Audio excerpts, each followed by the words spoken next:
హైదరాబాదు నగరం చుట్టూతో ఉన్న ఈ లేక్ ప్రొటెక్షన్, ఈ చెరువుల యొక్క సంరక్షణ, ఈ చెరువులు మన జీవనాధారం, మన సంస్కృతి.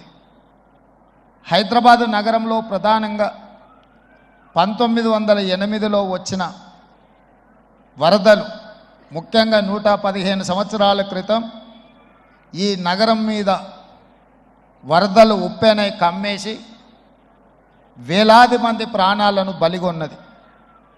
ఆనాటి పాలకుడు నిజాం సర్కార్ చెల్లించిపోయి వేలాది మంది ప్రాణాలు కోల్పోవడానికి కారణమైన ఈ వరదల్ని నియంత్రించాలి అని అంటే ఏమి చేయాలి అని ప్రపంచంలో ఉండే గొప్ప వ్యక్తులందరినీ సంప్రదించి మోక్షగుండం విశ్వేశ్వరయ్య గారిని, ప్రపంచానికే ఒక ఆర్కిటెక్ట్ అయిన మోక్షగుండం విశ్వేశ్వరయ్య గారిని నియమించడం జరిగింది.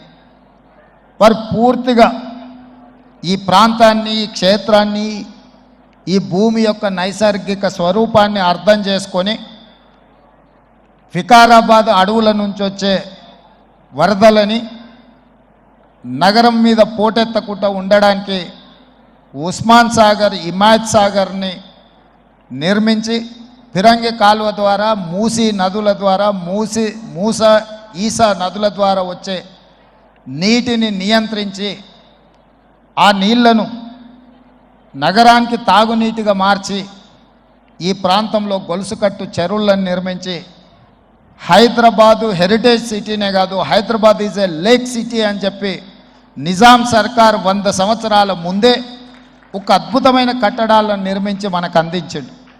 వారి వారసత్వంగా వచ్చిన ఈ కట్టడాలు మొన్న జరిగిన ఎండాకాలంలో తాగునీటి సమస్య వచ్చే కృష్ణా, గోదావరి ఎండిపోతే హైదరాబాదు నగరానికి దాహార్తి తీసింది గండిపేట, అంటే ఉస్మాన్ సాగర్, హిమాయత్ సాగర్ నుంచి ఈ నగరానికి తాగునీటిని వాడుకున్నామన్న సంగతి రాష్ట్ర ముఖ్యమంత్రి నేను చెప్పదలుచుకున్నా.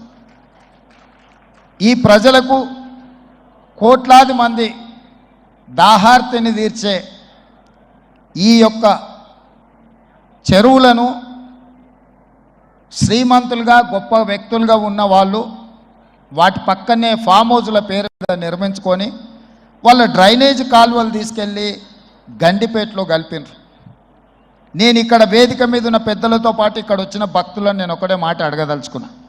ఇవాళ వాళ్ళ విలాసవంతమైన జీవితం కోసం నిర్మించుకున్న ఫామ్ హౌజ్ల నుంచి వచ్చే డ్రైనేజ్ గండిపేటలో హిమాయత్ సాగర్ తాగునీటిలో కలిపితే ఆ నీళ్లు హైదరాబాదు నగరానికి తాగడానికి సరఫరా చేస్తుంటే వాళ్ళు నిర్మించిన అక్రమ నిర్మాణాలను వదిలేస్తే ఇక నేను ప్రజాప్రతినిధిగా విఫలమైనట్ట కాదా మీరు ఒక్కసారి ఆలోచన చేయండి.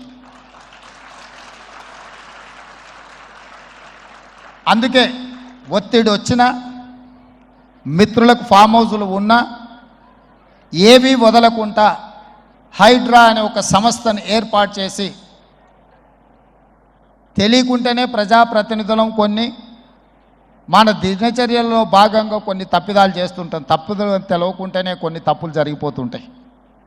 మరి ఆ ఖాతాను సవరించుకోవడానికి, ఆ బ్యాలెన్స్ షీట్ను సవరించుకోవడానికి తెలిసి కొన్ని మంచి పనులు చేయాలని నేను ప్రగాఢంగా విశ్వసిస్తున్నా, నమ్ముతున్నా.